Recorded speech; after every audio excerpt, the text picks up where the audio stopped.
அப்புறம் தான் உரைநடை நாடகங்கள் வர ஆரம்பிச்சது. எல்லாரும் பேசி நடிக்கிற மாதிரி நாடகங்கள் வருது.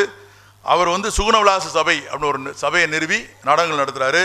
அப்புறம் நம்ம தமிழ் நாடக தலைமை ஆசிரியர்னு சொல்லுவாங்க சங்கரதாஸ் சுவாமிகள், அவர் வந்து சமரச சன்மார்க்க சபையை நிறுவி நடத்துகிறார்.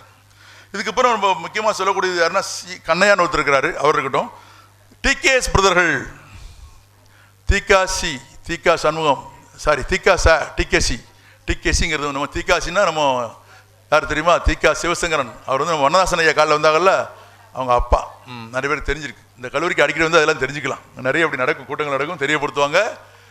அந்த தீகாசி என் ஊரில் தீகா சண்முகம், தீகா சங்கரன், தீகா முத்துசாமி, தீகா பகவதின்னு ஒரு 4 பேர் 5 பேர் சகோதரர்கள் நாடகம் போட்டாங்க.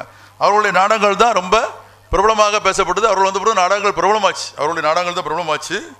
அதில் வந்து தீகா சண்முகம் எழுதிய ராஜராஜ சோழன், அப்புறம் நடிகர்கள் எடுத்துட்டாக்கி குறிப்பாக ஆர்எஸ் மனோகரன் எழுதிய லங்கேஸ்வரன் நாடகம் தான் ரொம்ப பிரபலமாச்சு.